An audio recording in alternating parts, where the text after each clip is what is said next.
22 y 25. Bienvenidos sean cada uno de ustedes a la casa del Señor. También damos la bienvenida a cada persona que nos acompaña a través de esta transmisión. Quédese con nosotros y sobre todo vamos a disponer nuestro corazón para alabar al Señor. Salmo 22, 22, me indica con un amén cuando lo tenga listo. Amén. Dice así la palabra del Señor: anunciaré tu nombre a mis hermanos, en medio de la congregación te alabaré. El versículo 25 dice: de ti será mi alabanza en la gran congregación, mis votos pagaré delante de los que le temen. Anunciaré su nombre en medio de la congregación, dice, yo le alabaré, de él será mi alabanza y mis votos pagaré delante de los demás, delante de los aquí congregados, dice, pagaré mis votos. ¿Qué significa eso, hermano? Que venimos a traerle al Señor nuestra alabanza, nuestra adoración, nuestro agradecimiento. Venimos, hermano, a ofrecerle algo al Señor. ¿Qué venimos a ofrecerle en esta hora? ¿Qué hay en nuestro corazón? ¿Qué hay en nuestras manos? Él dice la palabra de Dios que Él no se agrada de los sacrificios humanos, en el sentido de algo que podamos pensar que puede ser con esto le pago al Señor, no, pero dice que el Señor se agrada de un corazón contrito y humillado, un corazón que viene a alabarle, a regocijarse en su presencia, a adorarle a Él. De ello Dios se agrada. Entonces vamos a alabar al Señor con todo nuestro corazón, amén. Te damos gracias, Señor, en este día venimos delante de tu presencia. Hoy nos presentamos, Señor, ante ti, agradecidos, mi Dios, agradeciendo, Señor, tu misericordia y tu fidelidad y la bendición que nos das de un día más poder estar en tu casa. Gracias, Señor, porque este lugar, mi Dios, es un lugar especial donde tu presencia habita, Señor, donde tu poder se manifiesta y se mueve con poder. Aquí estamos, Señor, y pagamos nuestros votos delante de ti, mi Dios. Traemos, Señor, nuestro corazón delante de ti.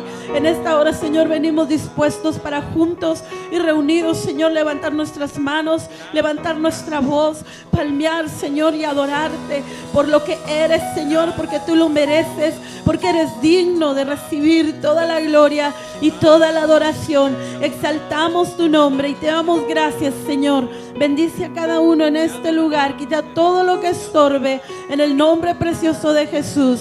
Gracias, Señor. Amén. Porque mejor es un día en la casa del Señor que 1000 fuera de ellos. Cante con nosotros, hermano. Mejor es un día en la casa de Dios que 1000 años lejos de Él. Prefiero un rincón en la casa de Dios que todo el palacio de un rey.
digno de nuestra adoración.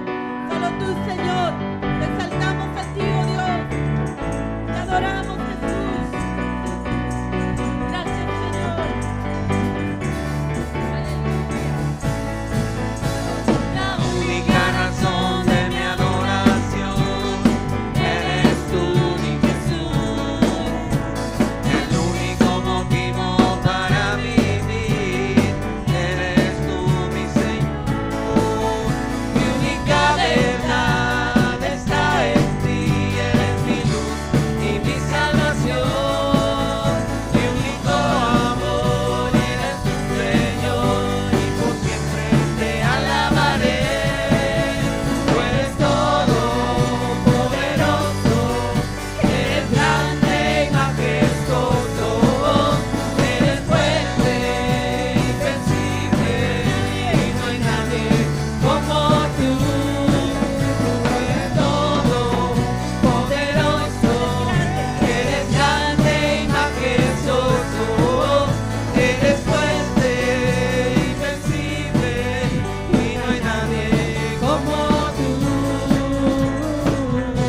No hay nadie como tú, Señor. Aleluya. Él es todopoderoso. La Única razón de mi adoración eres tú, mi Jesús. Dile, hermano, el único motivo. El único motivo para vivir eres tú, mi Señor. Mi única verdad está en ti, eres mi luz y mi salvación. Mi único amor eres tu Señor y por siempre te alabaré. Tú eres todopoderoso, eres grande y majestuoso, eres fuerte, invencible y no hay nadie como tú. Tú eres todopoderoso, eres grande y majestuoso, eres fuerte, invencible y no hay nadie como tú. Señor, te exaltamos, oh Dios. Aleluya. Eres Poderoso, eres grande y majestuoso, eres fuerte, invencible y no hay nadie como tú. Eres todopoderoso, eres grande y majestuoso, eres fuerte, invencible y no hay nadie como tú.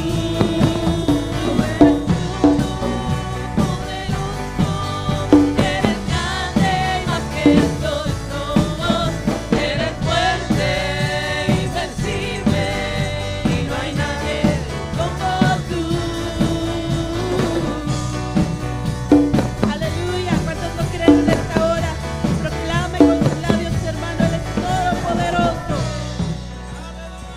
Aleluya. Y le alabamos, hermano, con todo el corazón en esta hora.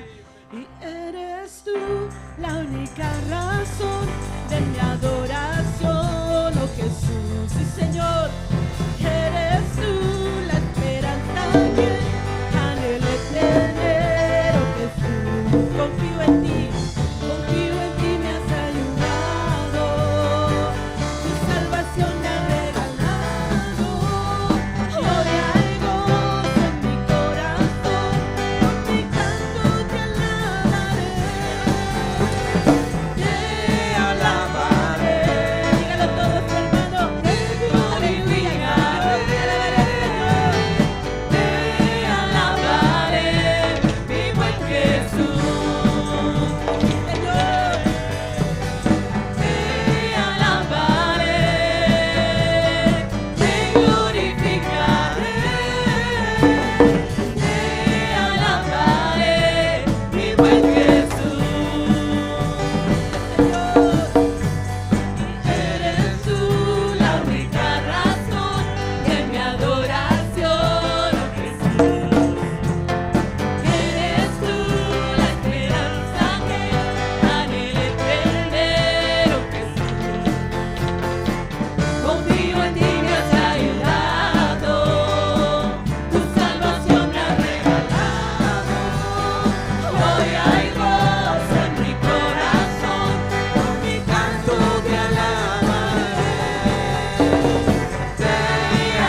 En todo tiempo, porque el Señor nos ha dado libertad para adorarle, amén, libertad para exaltarle, aleluya. Sí, Señor, gracias, Jesús.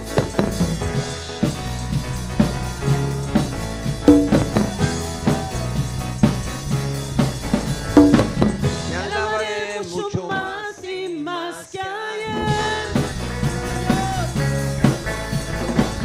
Alzaré mis manos más que ayer. Alzaré mi grito más que ayer. Aleluya, que se levante.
Amén, al que es digno de gloria y de honra. Exalta al hermano en esta hora. Alabamos, Señor. Cantamos que tú eres nuestro Dios, eres el Dios de amor. Ya no somos esclavos del temor, hoy te adoramos, Señor. Y le cantamos. Y te cantamos con nuestro corazón, te damos todo el honor. Y siempre, Señor. Sobre el cielo y la tierra, tú eres Señor. Tú eres digno de gloria. Sobre toda la tierra, tú eres Dios. Tú eres digno de recibir toda adoración, todo el honor sea a ti. Tú eres digno de gloria. Sobre toda la tierra, tú eres Dios. Tú eres digno de recibir toda adoración, todo el honor sea a ti. Hoy te alabamos, Señor. Declaramos. Y declaramos que tú eres nuestro Dios, eres el Dios de amor. Ya no somos esclavos del temor, hoy te adoramos, Señor. Y te cantamos con nuestro corazón, te damos todo el honor. Sobre el cielo y la tierra, tú eres Señor. Tú eres digno de gloria. Sobre toda la tierra, tú eres Dios. Tú eres digno de recibir toda adoración, todo el honor sea a ti. Tú eres digno de gloria.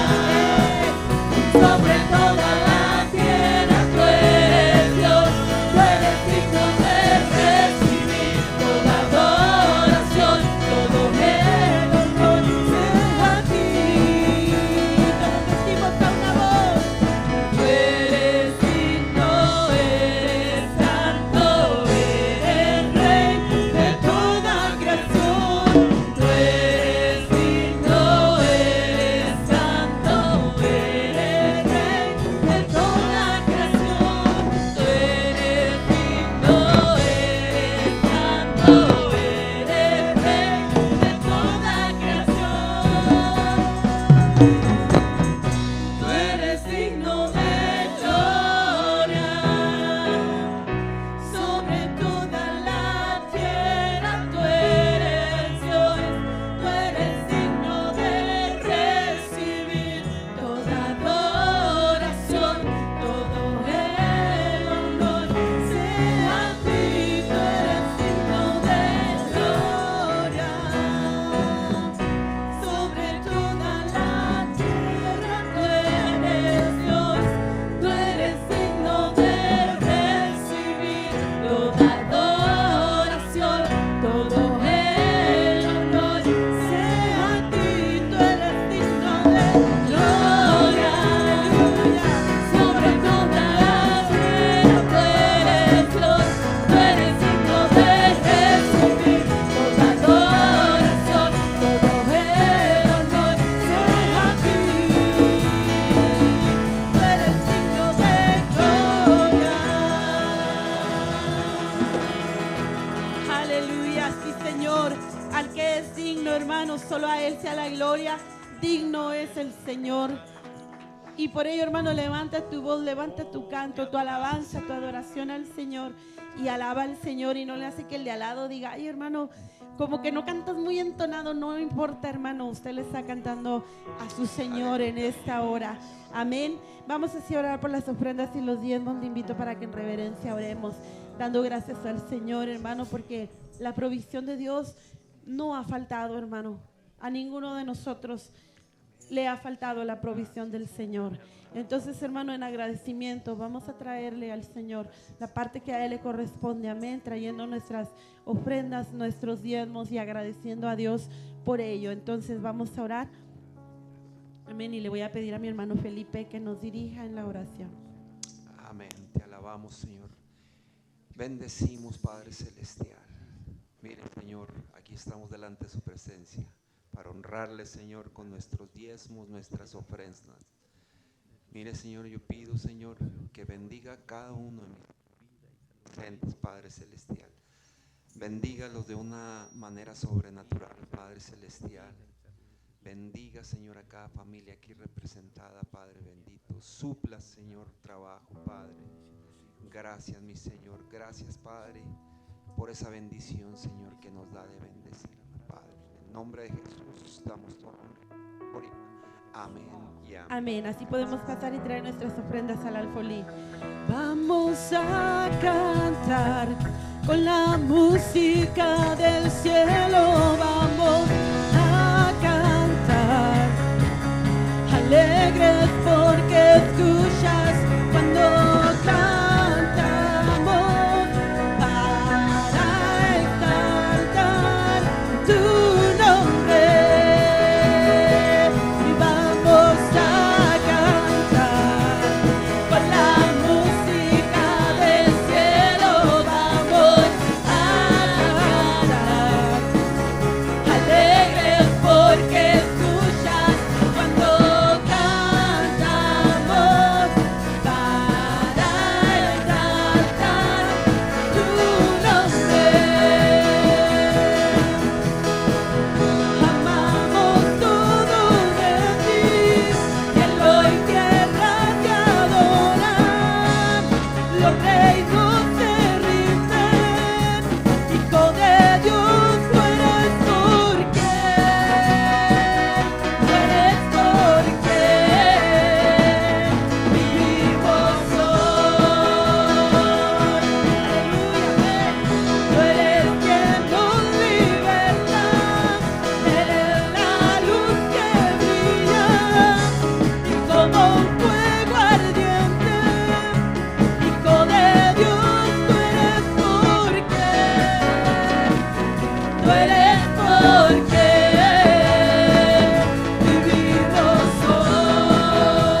Nos unimos, mi hermano, a esas voces, a ese cántico angelical que alaban al Señor de día y de noche. Nos unimos para exaltar su nombre. Vamos a traer nuestra vida, hermanos, delante de Él en esta hora y vamos a decirle: Señor, como un perfume a tus pies, hoy vengo delante de ti a adorarte, Señor, a postrarme, a rendir mi corazón. Aleluya. Deja, hermano, a un lado todo, cualquier cosa que en esta hora pueda estorbarte. Yo te invito para que lo hagas a un lado, te rindas al Señor y dejes que su Espíritu Santo toque, hermano, su vida, toque mi vida en esta hora. Gracias, Señor. Gracias, Jesús. Cuando pienso en tu amor y en tu fidelidad, no puedo hacer más que postrarme y adorar. Cuando pienso en cómo he sido y hasta dónde me has traído, me asombro de ti. Sí, Señor. No me quiero conformar.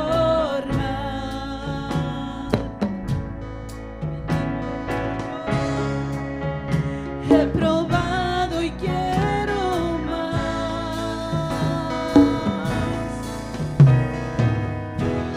Yo quiero enamorarme más de ti. Enséñame a amarte y a vivir conforme a tu justicia y tu verdad. Con mi vida quiero adorar.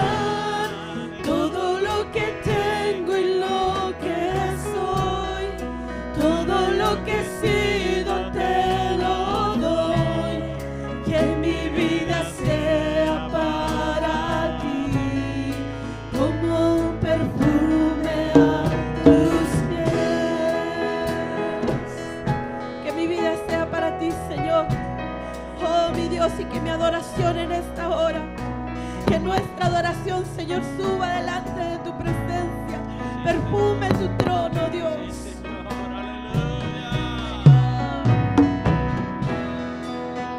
Cuando pienso en tu cruz y en todo lo que has dado, tu sangre por mí, por llevar mi pecado. Cuando pienso en tu mano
a vivir conforme a tu justicia y tu verdad.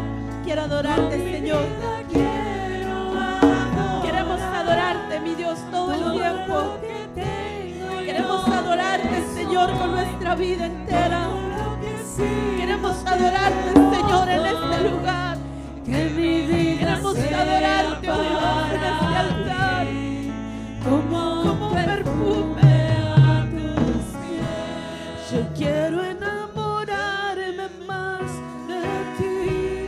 Enséñame a amarte y a vivir conforme a tu justicia y tu verdad. Con mi vida quiero adorar. Todo lo que tengo, lo que soy, todo lo que he sido te lo doy. Que mi vida sea para ti como un perfume a tus pies. Porque estamos aquí, Señor, reunidos para adorarte, para traer, Señor, ese perfume delante de ti, oh Dios, para que tú te agrades, Señor, en esta hora, para exaltar tu nombre,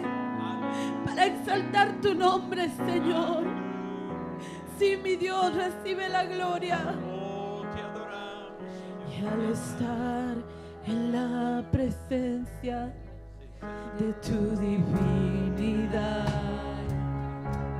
y al contemplar la hermosura de tu santidad, mi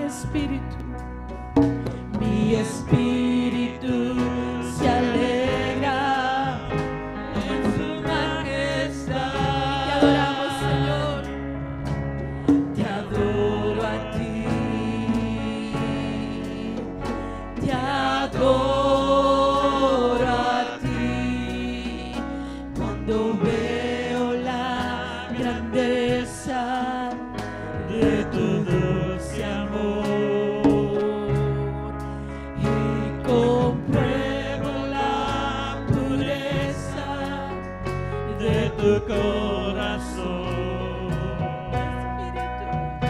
Mi espíritu se alegra en tu majestad. Y puedes decirle al Señor: Te adoro a ti, te adoro a ti. Y al estar aquí delante de ti, te adoraré, postrado ante ti, mi corazón te adora, oh Dios.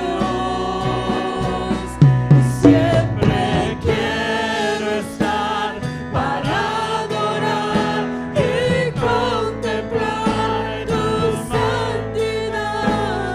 Te adoro a ti, Señor, te adoro a ti. Cuando veo la grandeza de tu dulce amor, ese amor que se derrama día a día. Aleluya. Su misericordia, hermano, con la cual nos levantamos cada mañana. Sí, Señor. mi espíritu se alegra en tu majestad. Y nos unimos para adorarte. Te adoro a Nos unimos, Señor, para exaltarte. te adoro a ti. Estar aquí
delante de ti te adoraré. Sí, Señor. Postrado ante ti, mi corazón te adora, oh Dios. Siempre queremos estar en este Y lugar. siempre queremos quiero adorarte. estar para Señor, adorar siempre en todo y momento. contemplar tu santidad. Te adoro a ti, Señor. Te adoro a ti. Y al estar aquí delante de ti, te adoraré. Postrado ante ti, mi corazón te adora, Dios. Y siempre quiero estar para adorar y contemplar tu santidad. Te adoro a ti, Señor. Te adoro a ti. Y al estar aquí delante de ti, te adoraré. Postrado ante ti, mi corazón te adora, Dios. Y siempre quiero estar para adorar y contemplar tu santidad. Te adoro a ti, Señor. Te adoro a ti. Te adoramos a ti, Señor. Solo a ti, mi Dios. Bendito sea tu nombre. Y siempre queremos estar, Señor, en el lugar de tu presencia para adorarte, para exaltarte, para rendirnos, Señor, delante de ti. Te damos gracias, mi Dios. Gracias, Señor. Al estar delante de ti, realmente estamos delante, Señor, de tu bendita presencia. El ser, hermano, más hermoso, el ser más santo, el único santo. Estamos delante de su presencia. ¿Cómo no adorarle? ¿Cómo no rendirnos, hermano, y expresar ese agradecimiento de lo profundo de nuestro corazón? Adore al hermano siempre. Adore al Señor siempre, en todo momento, porque para ello hemos llegado hasta este lugar, para unidos y juntos exaltar y adorar al Señor. Así es de que, hermano, no deje de adorarle, no deje de exaltarle, amén. Sígale dando la gloria al Señor, porque Él está en medio de nosotros. Su presencia está aquí, en este lugar. Vamos así, hermanos, a pasar a la palabra del Señor. Muy buenas tardes, hermanos. Dios les bendiga. ¿Cómo están, hermanos? Bendecidos, aleluya.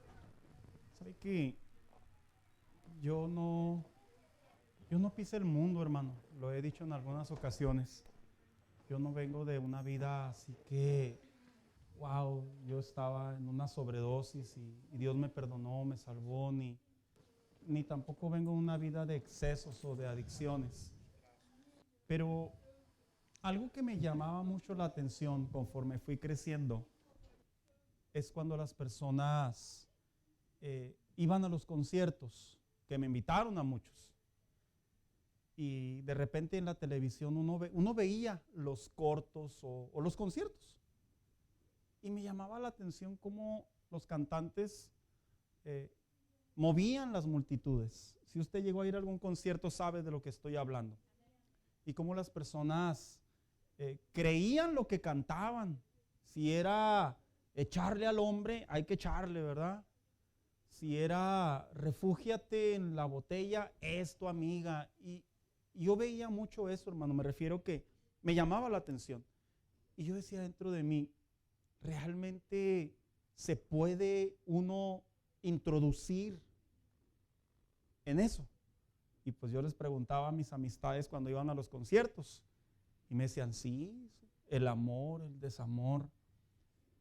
Y después, hermano, yo interpreté y me traje eso a mi relación con Dios. Que en cada canción, en cada himno, nosotros podemos introducirnos en nuestro consuelo, en nuestra esperanza. Por eso es que usted puede ver de repente cristianos, creyentes en las iglesias que están adorando, están alabando y se desbordan. Unos se quiebran, otros se desbordan, otros expresan alabanza, porque aprendemos como seres almáticos a meternos en esta verdad, que es una gran diferencia entre la gente que va a esos conciertos y nosotros. Ellos se rinden o le creen a ese tipo de objetos, de imágenes o de personas que ellos mismos saben que no hacen nada. Cantarle una botella, pues hay que estar loco y ebrio. Cantarle al desamor, pues, ¿qué estás haciendo en esa relación, verdad? Pues, busca ayuda o dale bye. Pero los hijos de Dios, cuando estamos cantando cada palabra, cada estrofa, cada letra, hermano, esa letra se cumple. Está con nosotros. Mire, salimos a la calle y ahí está la bondad de Dios. En donde quiera que nos encontremos, encontramos la gracia de Dios. Por eso, siempre que estemos en la iglesia, en este espacio de alabanza y adoración, aprovéchelo al máximo, hermano. Aprovéchelo. Que sea todo para usted. Mire, quiero invitarlo que abra su Biblia junto conmigo y me acompañe a la primera carta del apóstol Pablo a los tesalonicenses. Sé que no es una carta muy común, pero la va a encontrar antes de la carta a Timoteo. Si ya se brincó Timoteo, pues regrésese, ¿verdad? Va a pasar por ahí los evangelios, Hechos, y luego Romanos, y luego, ¿qué sigue? Corintios, Gálatas. Ya va llegando, me está esperando, no me espere, por favor. Ya llegó, bien.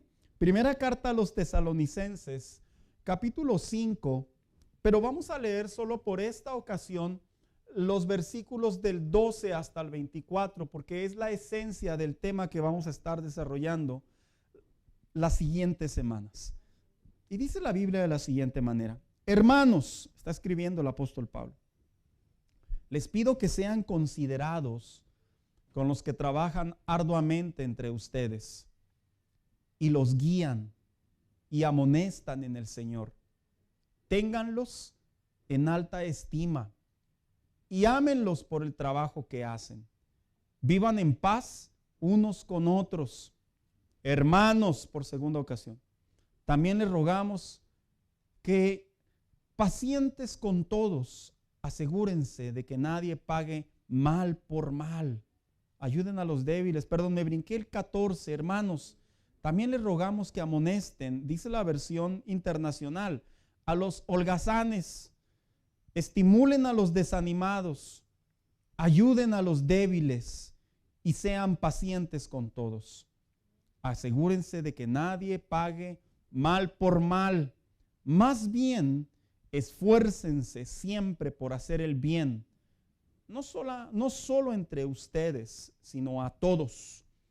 Estén siempre alegres, oren sin cesar, den gracias a Dios en toda situación, porque esta es la voluntad de Dios para ustedes en Cristo Jesús. No apaguen el espíritu, no desprecien las profecías, sométanlo todo a prueba. Aférrense a lo bueno. Eviten toda clase de mal. Que Dios mismo, el Dios de paz, los santifique por completo y conserve todo su ser, espíritu, alma y cuerpo, irreprochable para la venida de nuestro Señor Jesucristo.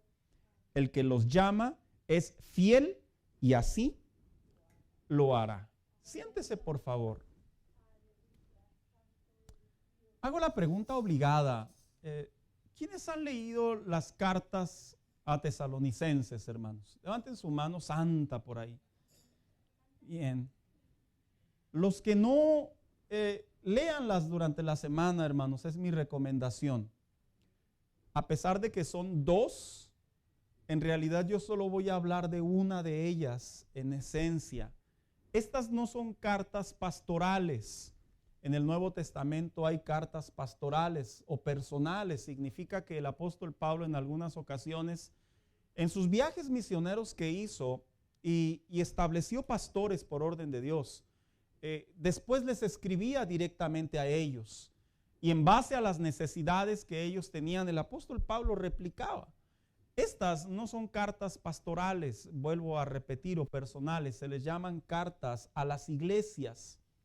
Porque estas cartas van directamente a las congregaciones que había en aquellos lugares. La carta a los tesalonicenses, por ahí dicen que fue escrita en el primer viaje del apóstol Pablo, cuando recién salió a evangelizar, a hacer labor apostólica o misionera. Y se dice que esta era una pequeña ciudad de aproximadamente 200,000 miembros. No era una ciudad muy grande, pero que Dios había puesto en el corazón del apóstol Pablo ir y predicar. Y el método del apóstol Pablo cuando iba a establecer una iglesia es que él generalmente llegaba a las sinagogas o se acercaba a los lugares donde eran públicos y a la antigüita, así, a la antigüita. Empezaba a hablar del evangelio de la gracia. El método antiguo era ese, que no es que no haya habido recursos meramente, sino que era un método muy directo. Hablaba acerca del hombre que había sido crucificado hace algunos años y que había resucitado. Su esfuerzo de predicar el evangelio rindió frutos. De ahí salieron algunas iglesias en esa ciudad de Tesalónica, por eso les llaman los tesalonicenses. Se dice que cuando esta iglesia nace y ser el primer viaje del apóstol Pablo, se dice que el corazón del apóstol Pablo, cuando uno lee esta carta, sí tenía un aprecio particular por esta iglesia. Él veía que la iglesia, el tiempo que estuvo allí, la iglesia recibió bien la enseñanza, el discipulado. La iglesia, lógicamente, se establecieron líderes y el apóstol Pablo tuvo que continuar su viaje apostólico a otros lugares. Y no porque le iban a dar más, sino porque la labor de él era abrir iglesias, compartir la gracia por la cual había sido llamado. Pero se dice que con el paso de los años le llegó una dolorosa noticia, hermanos. Llegó la persecución. Toda la iglesia del Nuevo Testamento estuvo en persecución. Toda. De hecho, leía un comentarista que dice que la iglesia nace en base a la persecución, dando a entender que el cristiano se forma, se consolida dolorosamente, lo digo humanamente hablando, en base a la persecución.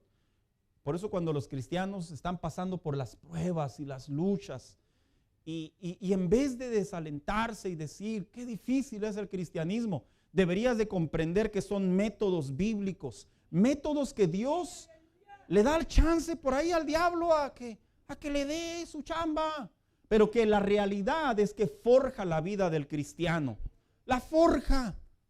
Así como cuando tus maestros te dicen, ya va a llegar la Star Test, ¿verdad? Y tú así todo, tú dales chance, tú vas a aprender.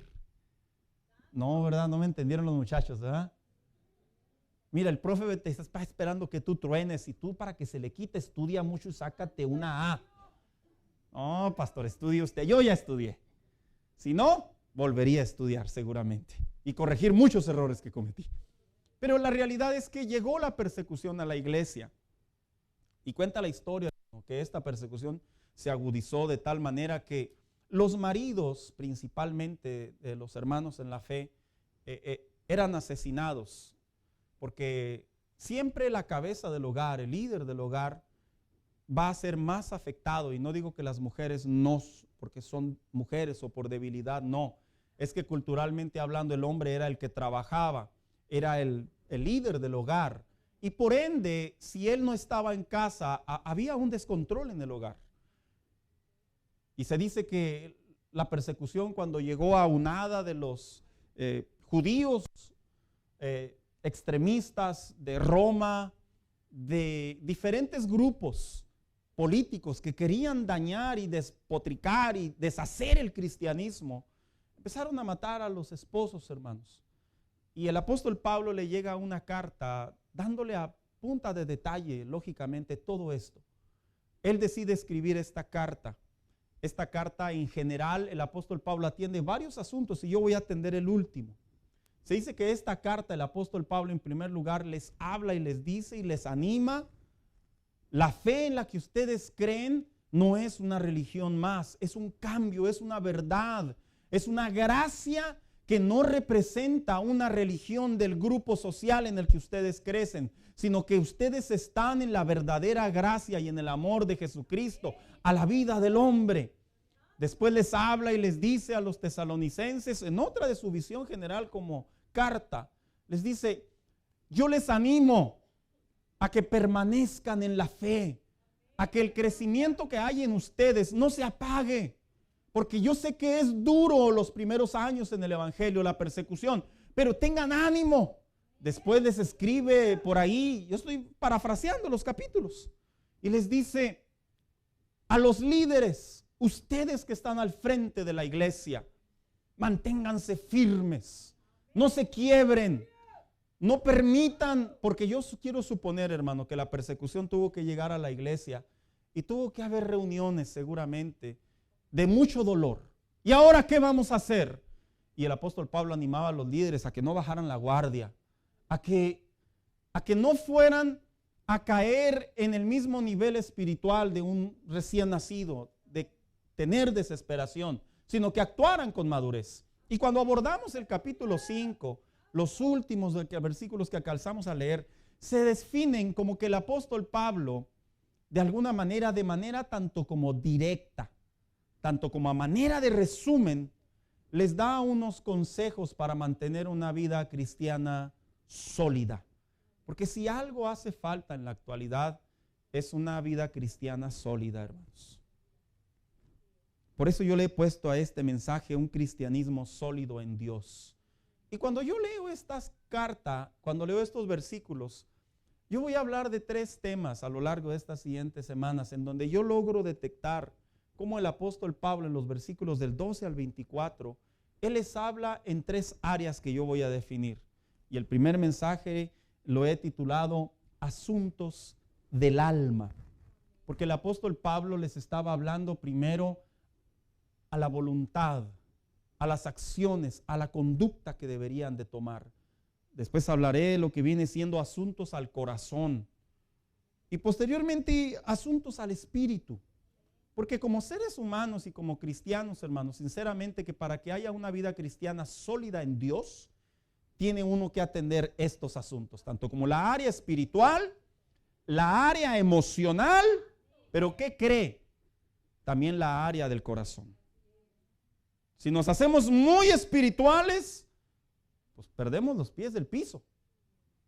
Si nos hacemos muy emocionales, pues olvídese, no atropellamos la vida espiritual.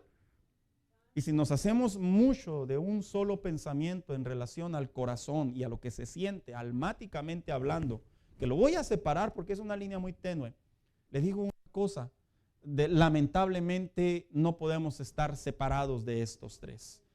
Cuando el apóstol Pablo escribió esta carta, prácticamente lo que les dijo: deben de aprender a hacer decisiones apropiadas en tiempos difíciles. Yo no entiendo a veces cómo los predicadores en la actualidad dicen que todo está bien y que tú vas a ser el mejor y que olvídate, tú y Dios son mayoría y van a ir al cielo.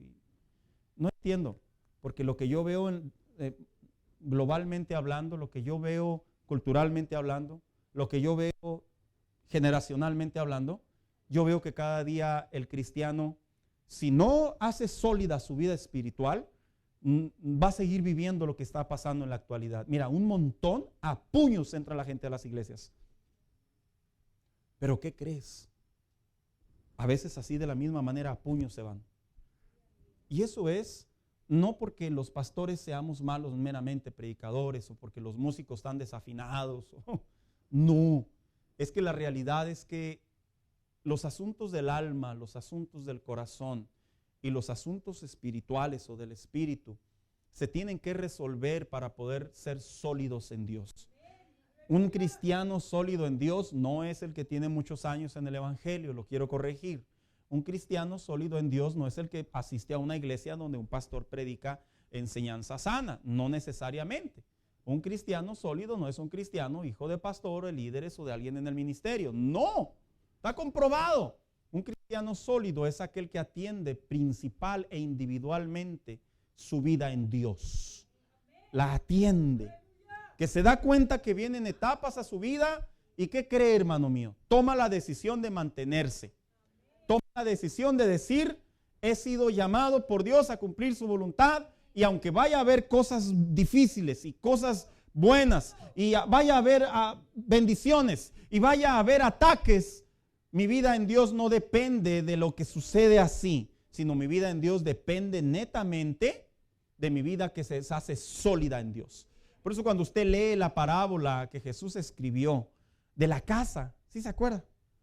Que dice, una casa se tiene que construir con una buena estructura. Y luego termina diciendo, porque cuando pasan los ventarrones y si se cae, ¿qué dice la Biblia? Se van a burlar de ti. Como le sucede a muchos cristianos dolorosamente. Que a la falta de una vida sólida, después el mundo los apunta. Y es peor, los apunta su conciencia y lo todavía afuera los apuntan, ¿verdad? Oiga, dijo alguien por ahí, no, por eso yo no dejo de venir a la iglesia, porque no, pues que se pone fea la cosa afuera, o sea que si estás aquí adentro, todo está bien.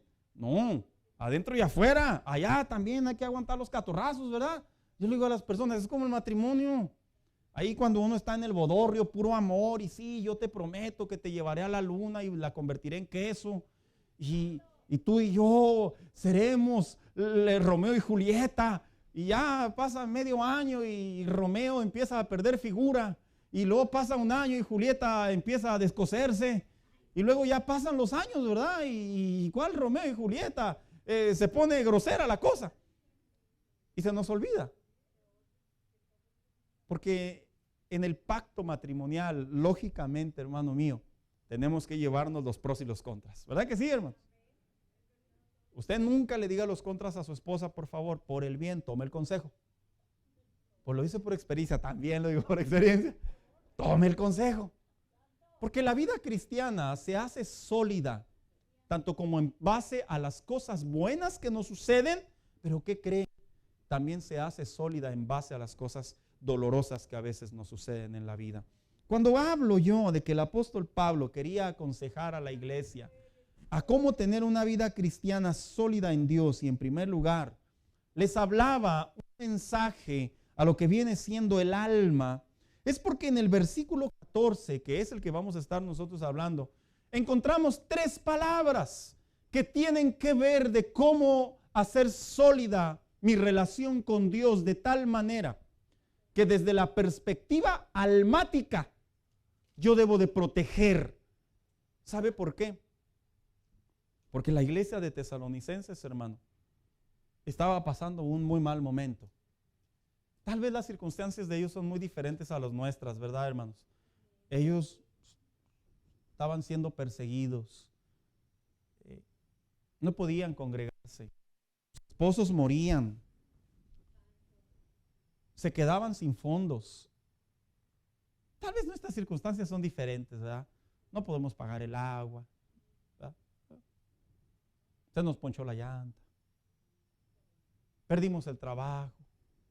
Y no es que lo minimice, pero la verdad, hermano, lo que vivía la iglesia de Tesalónica con lo que vivimos nosotros está desfasado. No puedo entrar más a detalle. Pero aún a pesar de ello, yo debo de reconocer que como cristianos todos somos diferentes y todos aguantamos diferentes en base a nuestro carácter y a nuestra entrega a Dios. Así que cuando hablamos de que el apóstol Pablo estaba dando consejos o un mensaje para el alma, estas 3 palabras se encuentran en el versículo 14, que es, primer lugar, la ociosidad.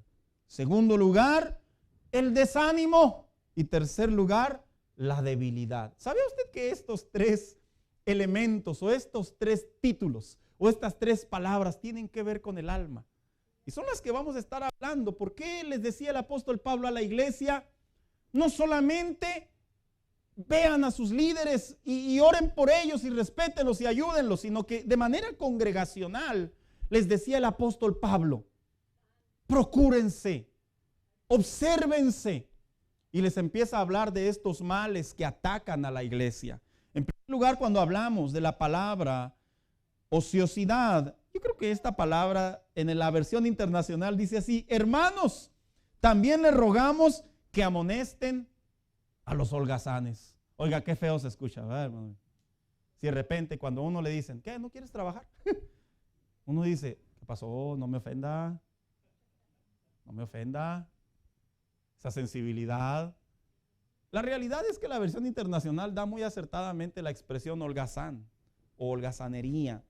Porque la palabra ociosidad, ¿sabía usted que a pesar de que su versión 60 posiblemente le llama perezosos en algunos de los casos y en otras versiones, la diferencia entre alguien perezoso y alguien holgazán es que el perezoso es alguien que sabe que tiene que hacer algo y se tarda, se toma los años.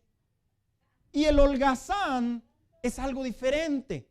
El holgazán se define como alguien que no hace nada, que es un inútil, que no da fruto, no da provecho, es infructuoso, es estéril, es fútil, es inactivo, es desocupado, está parado, está desempleado. En otras palabras, un holgazán es alguien que de manera descontrolada se opone a todo. Dijo alguien por ahí, los holgazanas nos están robando el oxígeno. Y sí, ¿verdad, hermano? Nos están robando el oxígeno. ¿Pero qué cree? El apóstol Pablo aquí no estaba hablando meramente de un holgazán, como que el apóstol Pablo dijera, todos a chambear. Él estaba hablando de un holgazán espiritual. ¿Sabía usted que existe la holgazanería cristiana? ¿Espiritual? Ay, pastor, sí existe. ¿Se la defino?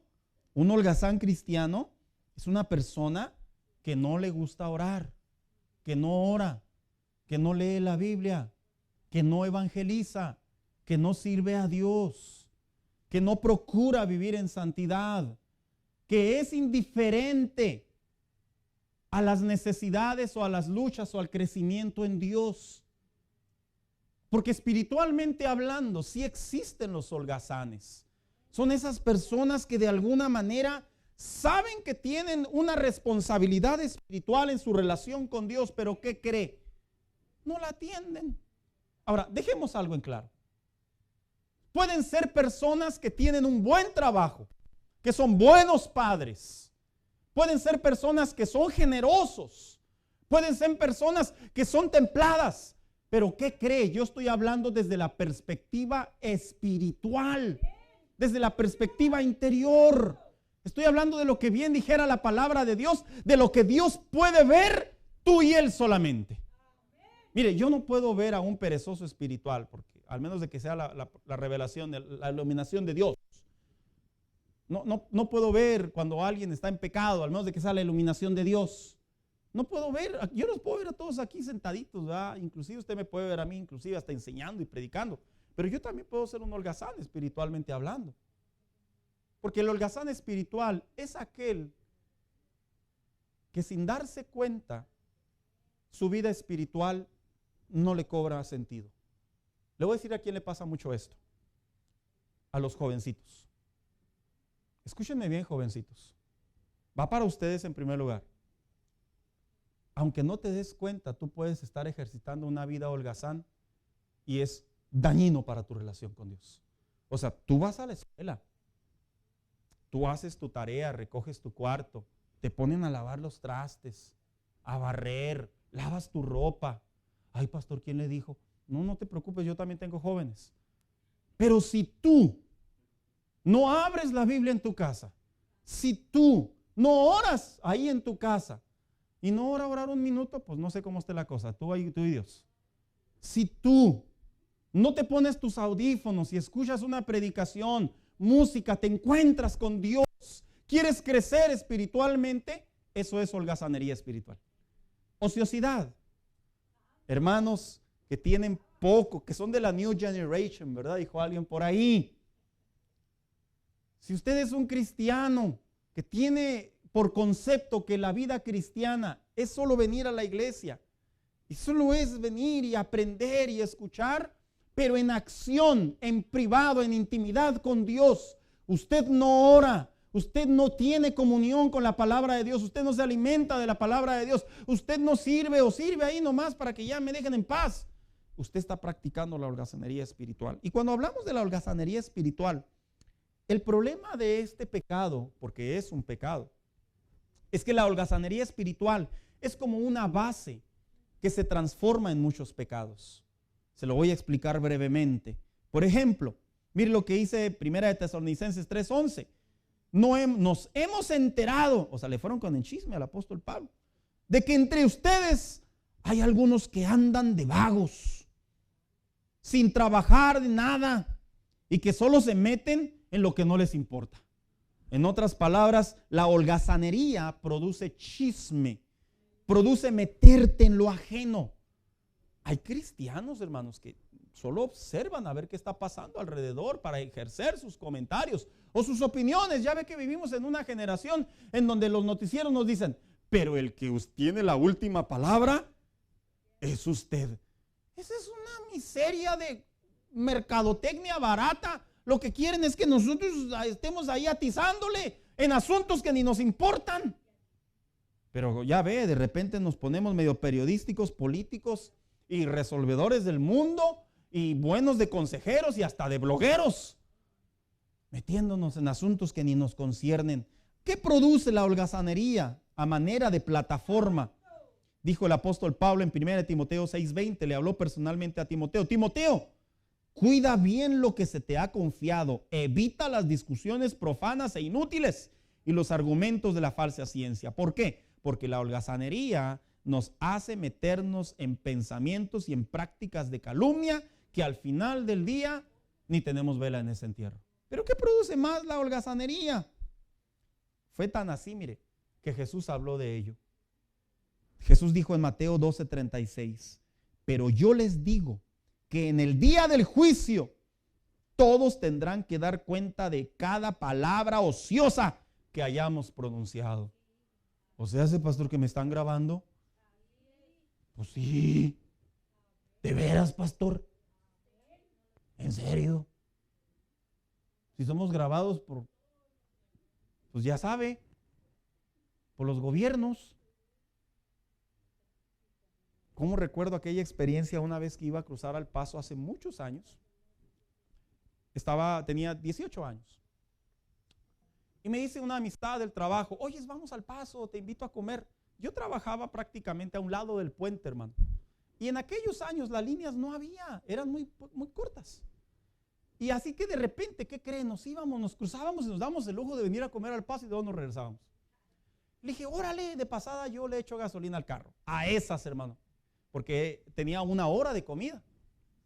Y me acuerdo que a mitad del puente, este ingrato individuo incircunciso me dice, Saúl, tengo algo que confesarte. Dije, ¿qué pasó?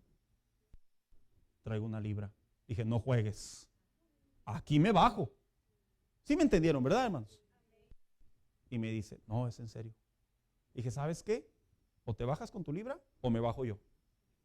Yo sí me asusté, hermano, la verdad. Era un compañero de trabajo. Me dice, no, no te creas, estoy jugando. Se me fue la sangre al suelo y luego se me volvió a subir. ¿Pero qué cree? Cuando bajamos y nos tocó la revisión, ni siquiera nos revisaron los documentos. Así directamente nos tomaron los documentos, nos los tomó el custom y nos metieron directo ahí a las casitas. Rápidamente nos bajaron a los dos, nos pusieron a espaldas y nos hablaron con una prepotencia. Pues yo entendí la situación. Duramos más de 2 horas ahí detenidos. Y el trabajo, pues ya, yo me disculpé con mi jefa. Pero a lo que lo quiero llevar yo es que yo llegué a la conclusión, y no es que esté paranoico, que en los puentes sí logran escuchar nuestras conversaciones. ¿Qué le hace pensar a usted que las palabras ociosas o las expresiones ociosas o el no orar o el no leer la Biblia no va a ser contado en el día del juicio? Esto sucede. Y cuando hablamos de la palabra ociosidad, hermano mío, estamos hablando de aquello que nosotros ignoramos. Y no solo nosotros ignoramos, sino que también la misma palabra de Dios nos enseña que la ociosidad produce en la vida del cristiano un mal que daña tanto su mente y su comunión con Dios que la intoxica. La intoxica, mire a qué grado. Dice la palabra de Dios en Eclesiastés 10:18. La pereza, pero en realidad es la ociosidad. Se cae la techumbre, o sea, se viene el techo abajo. Y por la flojedad de las manos se llueve la casa. O sea, se lo va a traducir a la mexicana, ¿verdad? Por andarnos metiendo en asuntos que no debemos de meternos, nos metemos en camisas de 11 varas. O sea, traducido al español, por el hecho de no buscar a Dios, de no buscar mi relación con Dios, lo que alimenta mi comunión con Dios, me termino metiendo en broncas de las cuales ni siquiera fui invitado. Como cuando dijo el autor a los Hebreos, no te metas en asuntos que no te corresponden. Hermanos, ¿se da cuenta que la ociosidad daña la comunión con Dios? Nos hace chismosos, nos hace críticos, nos hace insatisfechos, nos hace metiches. Ay, pastor, no se preocupe, no hablo meramente por la iglesia en general. Hay unas cámaras. La ociosidad es una manera en la que el diablo trabaja y nos empieza a contaminar la mente. Al punto y al grado como aquel joven. He contado esta anécdota. Aquel joven que llegó con el pastor y dijo, pastor, yo veo muchos problemas en la iglesia. Yo veo a la hermanita allá haciendo esto. Yo veo al hermanito allá haciendo esto. Y el muchacho se soltó con el pastor, se descoció. Y le dice el pastor, ¿verdad? Bueno, y por eso me quiero ir de la iglesia. Bueno, está bien, hijo. Pero antes de que te vayas, ¿te puedo dejar una tarea así? Así que lo agarró y le dijo, mira, agarra este vaso de agua. Tu trabajo va a ser que no se derrame el agua, vas a darle 3 vueltas a la iglesia y no se te debe de caer el agua. Sí, pastor. El muchacho va y en pleno culto va con su vaso de agua alrededor de la iglesia por todos lados, ¿verdad? Caminando despacio, viendo el vaso de agua. Después de un tiempo va con el pastor y le dice, pastor, aquí traigo el vaso de agua. No se me cayó nada. Y le dice, ¿pudiste ver lo que veías anteriormente? No, porque estaba mirando el vaso de agua. Dice, cuando tú pierdes el enfoque de lo que vienes a hacer en Dios, te comienzas a fijar en los demás. Y hoy en día, muchos cristianos, dolorosamente, hermano, dolorosamente, debido a la falta de oración, a la falta de alimento espiritual, los invade la holgazanería espiritual y están entrando en esos estados tóxicos. Hermano, por eso cuando un cristiano tiene comunión con Dios, mira, no hay chance de que te pongas a criticar, no hay chance de chismorrear, no hay chance de quejarte, no hay chance de echar tierra. No hay chance, ¿por qué? Porque te estás enfocando en tu vida espiritual y en tu vida sólida en Dios y deseas que los demás lo hagan. Pero si alguien no lo hace, oramos por él y continuamos la vida cristiana. Entonces, ¿cómo se puede solucionar una vida de ociosidad, de holgazanería espiritual? 1, realizando actividades dentro del reino de Dios. Esto es clave. ¿Sabía usted que cuando Adán y Eva fueron creados por Dios, Adán y posteriormente Eva fue sacada de la costilla? Dice Génesis 2:15, fíjese qué interesante, dice, Dios, el Señor, tomó al hombre y lo puso en el jardín del Edén para que lo cultivara y lo cuidara. O sea, en otras palabras, cuando Dios puso a Adán, no le dijo, a ver qué te encuentras en el camino. No estés de ocioso, Adán, porque si estás de ocioso, la vas a regar. Y dijo alguien por ahí, ¿verdad? Hasta que llegó Eva. No se crea, ¿verdad? Pero la realidad es que inclusive Dios al mismo hombre que creó le delegó responsabilidades. Entonces, esto nos habla, hermano, que cuando nosotros estamos en la vida cristiana, actuando en base a la voluntad de Dios, en base a la obediencia a Dios, no dejamos que la ociosidad venga y contamine nuestra mente. Mira, la ociosidad es como cuando viene el diablo y aterriza. Cristianos hipócritas. La ociosidad son como esos dardos del enemigo que te dicen, ¿para qué vas a la iglesia? El pastor predica muy largo. Son esos dardos del enemigo que te dicen, ¿para qué vas? Tocan re feo. Mira, son dardos del enemigo. ¿Para qué vas? Mejor quédate a ver el partido. Y el enemigo está bombardeando constantemente la mente ociosa del creyente. Y el creyente, sin darse cuenta, a veces termina siendo presa de esas mentiras. ¿Te das cuenta cómo el apóstol Pablo, aún en medio de una tragedia, le decía a la iglesia, cuídense de la ociosidad? Cuídense, porque la ociosidad va a dañarte. ¿Cómo podemos librarnos de la ociosidad? ¿Sabía usted que lo opuesto de la ociosidad o el antónimo de ociosidad es diligencia? ¿Y qué es diligencia? La diligencia se define como una persona que tiene una buena actitud sobre su trabajo y sus obligaciones, al punto que busca hacer las cosas prontamente. Por ejemplo, son esas personas precavidas, esas personas que todavía ni amanece y ya tienen el patio ahí limpio, ¿verdad? Por decirlo así. Esas personas que todavía ni se vence el recibo y ya lo están pagando, ¿verdad? Por así decirlo. ¿De qué manera yo puedo ser diligente en mi relación con Dios? Dice Proverbios, el de manos diligentes gobernará. En otras palabras, el que es diligente en su relación con Dios no va a andar como un barquito en el agua que lo mueven sus pensamientos de un lado para otro y se lo llevan sin rumbo, como dijo el apóstol Santiago. Al contrario, él tiene el timón, él está al frente de la situación de la mano de Dios y no importa lo que venga, lejos de pensar, de apartarse de Dios, de pensar que Dios no está en él, es una persona que tiene una mentalidad, Dios está al control, Él está conmigo y yo continúo porque yo voy a crecer, voy a ser bendecido y voy a hacer mi trabajo que me corresponde en mi vida espiritual. Esa es una relación con Dios sólida. Sólida, hermano mío.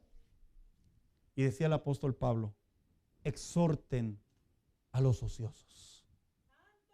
Yo no los exhorté, yo les enseñé, ¿verdad? Exhortar no es agarrarlos y cachetearlos, como incorrectamente se definen muchos predicadores. Exhortar habla, más bien dicho, de que un cristiano debe de ser confrontado con la realidad.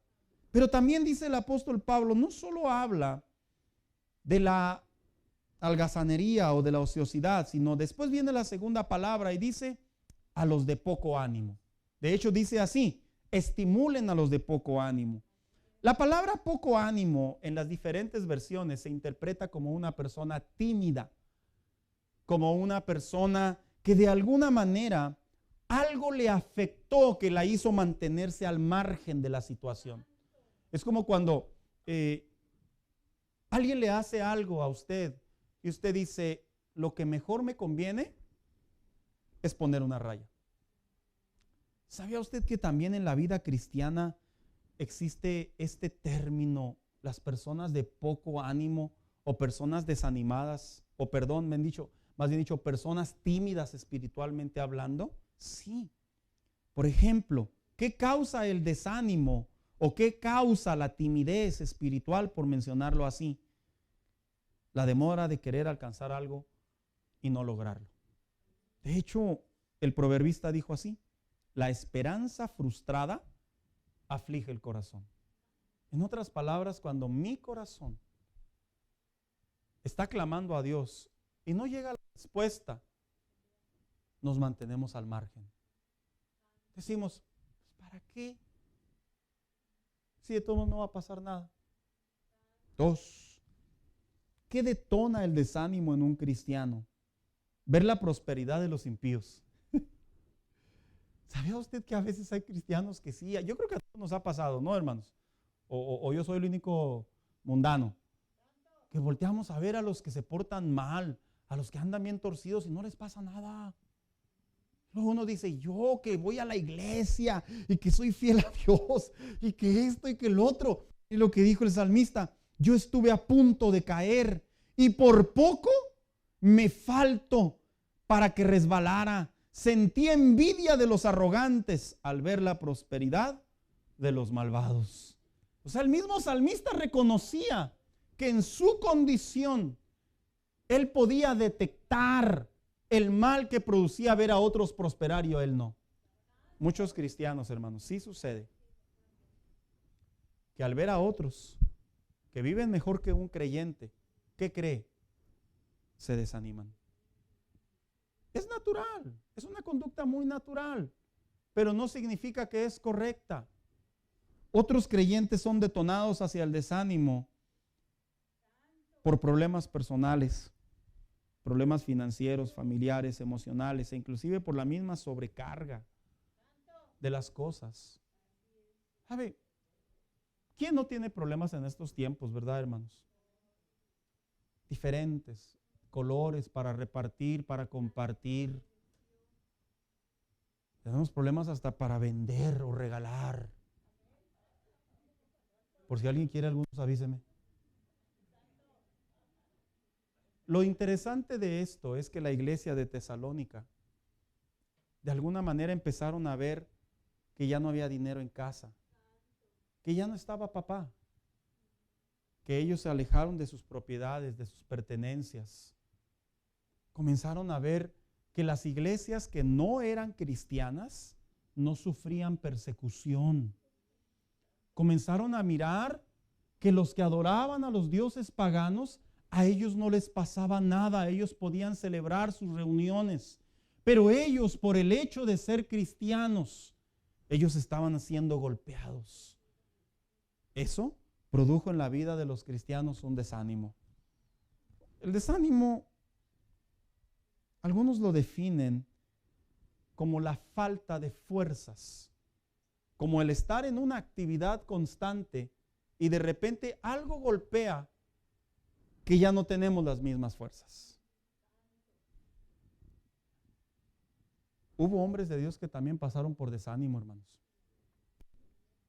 Ahí está Elías, Jeremías, Pedro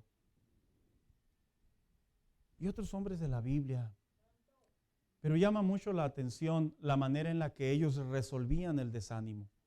Sí, hay que resolver el desánimo, pastor. Y para resolverlo, no hay que venir a la iglesia. Hay que trabajar duro para poder pagar todo. Mira, las deudas son como la cocina. Nunca se acaban. ¿Quién recuerda cuando se casó? Ay, no me hable de esas cosas, pastor, me da miedo. Y que llegó el primer mes y que llegaron los biles, ¿verdad? ¿A poco se pagan biles? Y desde ese entonces nos casamos con los biles. ¿Se acuerda cuando usted disfrutaba su chequecito? ¿Y en qué me lo gastaré? Y uno se casa. Y los biles ya están ahí, hermanos. Llueve, truene, relampaguee, usted se enferme, a usted le dé COVID, a usted le pase lo que le pase, a usted le digan los pagos. Y sabe, llama mi atención hacer esta comparación, porque así le pasa a muchos cristianos. Vienen a la vida cristiana y se dan cuenta que al parecer hay más dificultades y frustraciones que cuando no eran cristianos. Y en parte tienen razón, porque el mismo Cristo dijo, en el mundo tendrás aflicción. O sea, dándote a entender el hecho de venir al evangelio. No creas que las cosas se van a poner chévere. El hecho de venir al evangelio, un sistema corrupto, te vas a enfrentar a él. Ahora Satanás será tu enemigo. Ahora tus compañeros te darán tu espalda. Ahora tu misma carne la tendrás que resistir y tendrás que sujetarte al dominio en Cristo. Y dijo Jesús mismo, pero confiad, porque yo he vencido al mundo.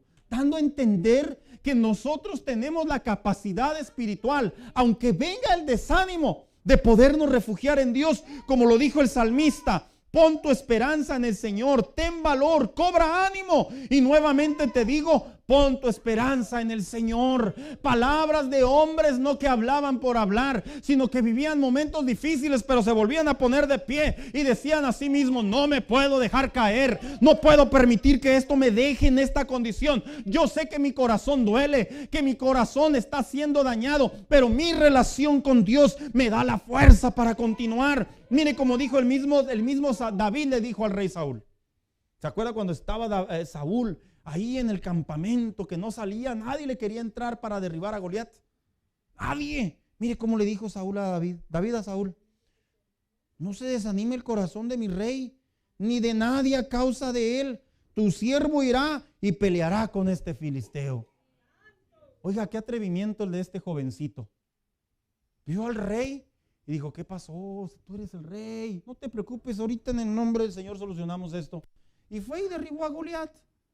Posteriormente dice Gálatas 6:9: y no nos cansemos de hacer el bien, pues a su tiempo, si no nos cansamos, segaremos. En otras palabras, el desánimo podrá verse a la luz de nuestros ojos, la oración no podrá ser contestada a la luz de nuestros ojos, nuestra búsqueda de Dios no se verá fruto a la luz de nuestros ojos, pero dice la Biblia: a su tiempo llegará la bendición de Dios, se abrirán las ventanas de los cielos, responderá Dios, actuará a tu favor a su tiempo. No dejes de pensar, no dejes que el desánimo. Mira, muchos cristianos se desaniman y caen en este estado.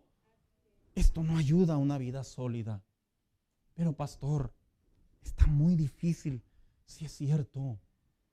No es que te dé por tu lado. Sí es cierto. Está difícil salir adelante cuando hay que ser justos. Está difícil salir adelante cuando hay que aprender a amar y a perdonar. Está difícil salir adelante cuando tenemos un enemigo invisible que no sabemos ni por dónde nos llega, y cuando menos pensamos ya nos tiró. Pero ¿qué crees? No te desanimes. Dijo el apóstol Pablo: a estos estimúlenlos. Y cuando decía estimúlenlos, le decía el apóstol Pablo, porque todos pasamos por ahí. Todos. Llama mucho mi atención cuando el apóstol Pablo dice en esta frase a los desanimados. Llama mucho mi atención cómo es que estaba hablándole a una iglesia que literalmente tenía todas las de la ley. ¿Cómo serían sus cultos, hermanos? Voltear a verse que ya no venía el hermano. Voltear a ver para acá y saber que ya faltaba otra persona. ¿Cómo habrán sido? ¿Cómo habrá sido saber que estaban cantando como familia un culto y al siguiente día el hombre ya no regresó de trabajar y la mujer tenía que agarrar a sus hijos y volver a buscar en la casa de Dios las cosas espirituales? Hermanos, ellos fueron como nosotros. Y el apóstol Pablo les decía: no se desanimen, no se desanimen, no te preocupes, hay recompensa. No te preocupes, la gloria venidera, como dijo el apóstol Pedro, esto no se compara con lo que vamos a recibir. Como mismo dijo el apóstol Pablo: no te preocupes, hay una corona en el cielo que te espera. No te preocupes, a pesar de que te sientas que no avanzas ni un gramo, que no avanzas ni un centímetro, todo lo que estás sembrando, Dios te lo recompensará. Y si no es en la tierra, será en el cielo. Y qué mejor que la recompensa del cielo. Pero no te desanimes, no dejes de adorar, no dejes de asistir a la iglesia, no dejes de buscar a Dios en la intimidad de tu hogar, no dejes de alimentarte de la palabra de Dios, no dejes de compartir la fe, que el evangelio que nosotros expresamos, sentimos y experimentamos es la verdad, que Jesucristo salva y que Jesucristo restaura y que Jesucristo hace milagros y que Él tiene poder aún para devolver de la misma muerte. No te desanimes. Y posteriormente decía el apóstol Pablo: a los débiles, ayúdenlos. En otras palabras, los débiles, sosténganlos. Esta frase, cuando la leemos, tan pequeña, porque yo le dije al inicio del mensaje que el apóstol Pablo básicamente habló de una manera directa y resumida. Esta frase, en el griego o en el original, entraré brevemente, se refería a 4 tipos de creyentes que había en aquel entonces. Uno, se refería a los recién nacidos. Yo quiero imaginarme cuando la iglesia estaba ya establecida y se escuchaba que los cristianos eran perseguidos y llegaba una familia nueva, alguien nuevo a la iglesia y que se empezaba a enterar de toda la situación. Que haber dicho, ¿a dónde me metí, verdad? Decía el apóstol Pablo, a los bebés en Cristo, a los recién nacidos, ayúdenlos. Mira, en las iglesias hay cristianos que no tienen mucho conocimiento bíblico, que literalmente, o vaya, espiritualmente hablando, sí son recién nacidos. Así nuevecitos, ¿verdad? Así recién desempacados, dijo alguien. Míralos, ayúdalos a crecer. Míralos y sé de bendición para ellos. Míralos y date cuenta lo importante que es para nosotros como cristianos que tenemos más tiempo en el Evangelio, que vean de nosotros palabras de ánimo, palabras de verdad, palabras de consuelo. Oye, hermano, no sé cómo orar. Yo le voy a ayudar. Hermano, no me da ganas de venir a la iglesia, de seguro ya andas en las carnes. No, es cierto, cuando la gente viene a Cristo hace un cambio emocional, un cambio de tiempo, un cambio financiero en su vida. ¿Sí lo sabía? Porque la gente cuando anda sin Cristo hace de su vida un papalote, gasta el dinero en lo que quiere. Hace como le place su vida y sus decisiones. Como recuerdo aquella conversación con un hermano de la iglesia, no menciono su nombre. Y conversábamos y me decía, ahora que regresé al evangelio, ¿cómo cambian las cosas? Le dije, sí, pega en la cartera, pega en los tiempos, pega en el carácter, pega en todos lados, porque ahora se trata de darle a Dios, ahora se trata de traerle a Él ofrenda, ahora se trata de rendirse a Él, ahora se trata de darse a Él, pero con la diferencia que recibimos una corona incorruptible, una gracia única, recibimos el favor de Dios y lo que estamos viviendo no es una religión, es una experiencia en Dios. Y cuando me refiero a religión, me refiero como las demás, en donde ritualizan todo. Yo estoy hablando de una experiencia espiritual en donde tú y Dios comprendes que Él está a tu lado. Cuando hablaba el apóstol Pablo y decía ayuden a los débiles, también se refería a los débiles por una enfermedad terminal. O sea, tenían cáncer, pastor. No, cuando se refiere a una debilidad terminal o a una enfermedad terminal, se refiere a esos creyentes legalistas. En toda iglesia hay legalistas, hermanos, como los del Ríos. Siempre hay uno en tu camino. Siempre hay uno en tu iglesia. ¿Quién será, pastor? A usted y Dios. A mí no me meta en sus cosas. Y se dice que en aquellos tiempos también había cristianos legalistas, hermanos. Por eso se usó esta frase. Esos cristianos que de seguro veían, sí, tu esposo se murió porque andas en pecado. Tu mamá se murió porque seguro tenía otro hombre. Y seguramente apuntaban a la iglesia. Lejos de ayudarla, la acusaban. Y decía el apóstol Pablo, míralos como un débil. Míralos como alguien necesitado. Como alguien que necesita ser reivindicado. Todos los apóstoles, los discípulos en ese momento, todos fueron reivindicados. Mire, Pedro para todo quería tirar espada, para todo quería tirar bala. Y el Señor lo fue puliendo. Mateo era un cobrador de impuestos y lo fue puliendo. Y a cada uno de ellos en su carácter. Si usted supiera la clase de hombres que Jesucristo llamó, se espanta. Es en serio. Esto yo no lo suelo enseñar mucho. ¿Por qué? Pues por la misma madurez. Pero estaban caladitos. Algunos se ríe aquí, hermano Daniel, porque sabe. Pero en serio, decía el apóstol Pablo, ayuden a esos hermanos. Ay, hermano, mejor que se vaya. No, ore por él, ayúdelo. Que las relaciones entre nosotros y ellos, aunque sean legalistas, oremos para que el corazón de ellos cambie. Mira, a veces los vemos y decimos, Señor, cámbialo. Más bien dicho, no será el que tiene que cambiar es uno, hermano. Que uno tenga amor por ellos. Ay, pastor, más amor. Pues el amor que recibimos es mucho mayor. Sostengan, ayuden a los débiles. Se refería a los desnutridos, a los faltos de doctrina sana. Los faltos de doctrina sana son aquellos creyentes que por dos causas no se alimentan. O uno, porque reciben una doctrina basura, perdón la palabra, una doctrina adulterada, o simplemente la doctrina que es sana que les dan, no la quieren. Así como los niños, ¿verdad? Cuando estaban chiquitos, la mayoría le pegó al Gerber. ¿Quién pasó por el Gerber? Casi todos, ¿verdad? Pero dele un Gerber a uno de 10 años ahora. ¿Se acuerda? Ay, mijo, si yo te daba el de zanahoria con pepino, el de camote con quién sabe qué, y ahora uno los abre y uno dice, yo me comía eso. Porque hoy en día muchos cristianos, a la falta de doctrina, están en ese estado de debilidad. En otras palabras, una debilidad que los trae constantemente en una vida de dos pensamientos, en una vida de dos ideas, en una vida en donde están entre el cielo y el infierno, como dijo la novela, ¿verdad? Como diría aquella novela antigua, entre dos mujeres y un camino, metafóricamente hablando. Si me hago para acá, aquí está el pecado, no lo voy a disfrutar, pero ahí está. Si me hago para acá, ya no voy a pecar, pero bueno, me va a ir bien. Y luego voltean para frente, ¿verdad? ¿Qué hago, Señor? Como el pueblo hebreo.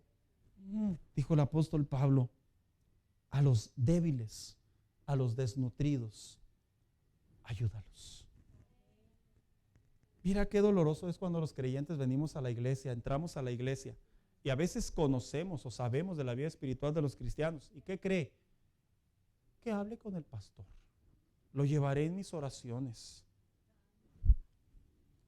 Eso le pasa por no buscar a Dios. El apóstol Pablo quería que la iglesia de Tesalónica fuera una iglesia que se apoyaran entre ellos mismos. Y por último, cuando dice a los débiles, se refiere a los faltos de ejercicio de la práctica de la fe. Vente, hija, acompáñame.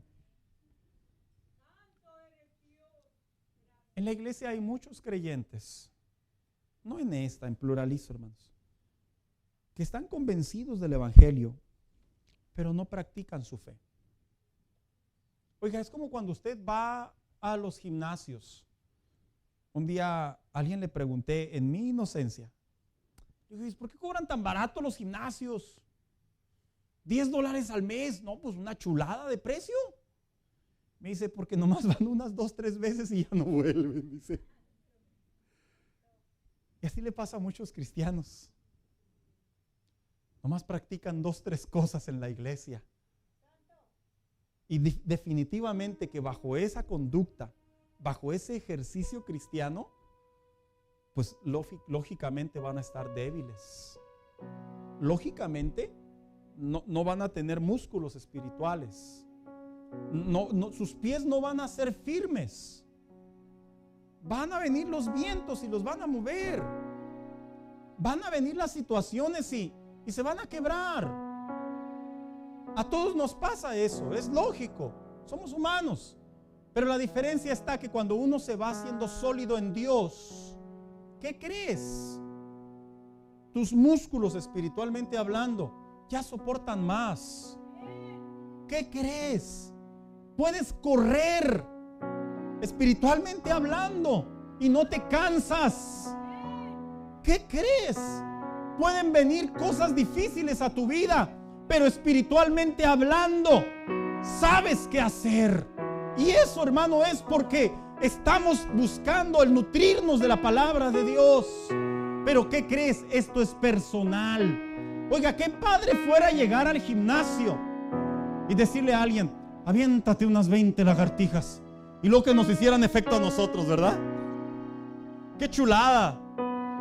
¡Qué chulada! Súbete a la caminadora y ahorita vengo en 20 minutos, y luego que cuando llegáramos nos hiciera el efecto a nosotros. ¡Qué chulada!, ¿verdad, hermano?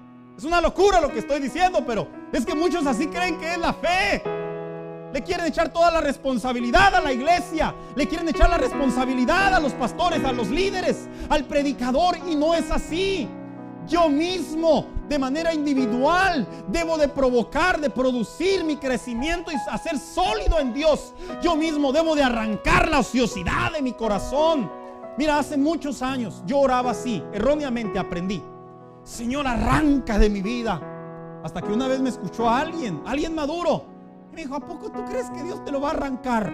Él te va a dar las fuerzas, hijo, para que tú en tu decisión lo arranques. Me dijo: Dios no es lo que tú te imaginas a veces. Estaba chico en el evangelio, estaba chavo en el evangelio, y me habló en ese lenguaje. Antes así nos hablaban, hoy les hablamos así, olvídese, el pastor no me quiere. Bueno, y recuerdo que me dijo abierta y crudamente: Dios no te va a arrancar nada. Tú tienes que decidir. Tú le vas a decir: dame las fuerzas, y Él te las va a dar, y tú tienes que arrancar. Señor, cámbiame. Que a todo dar. Él no te va a cambiar. Él ya te dio la guianza del Espíritu Santo. Él ya te dio su palabra.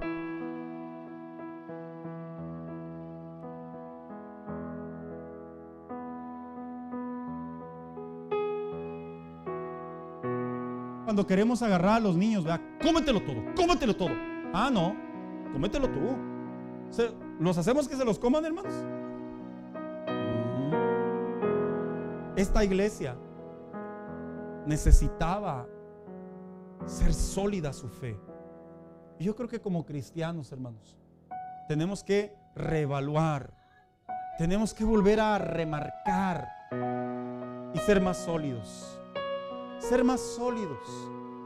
Porque ser más sólidos significa crecer espiritualmente. Ser más sólidos significa que nuestra fe ahora va a funcionar a otra escala.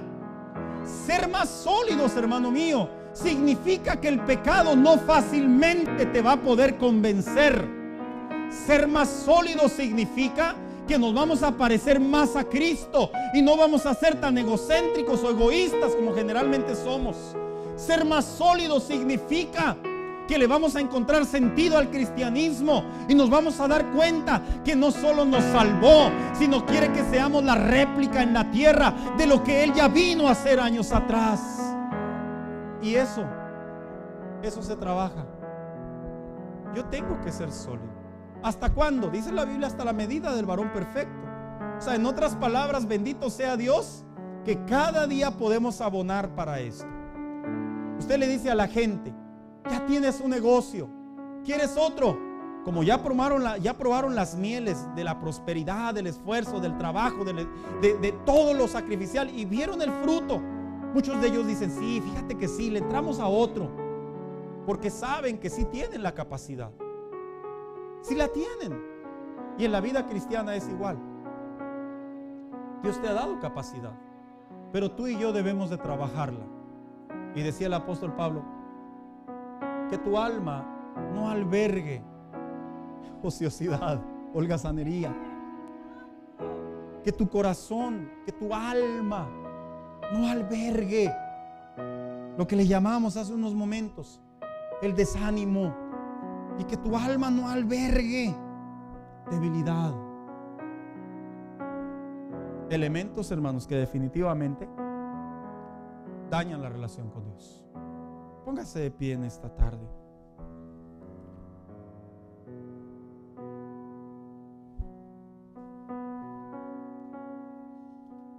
Fíjese que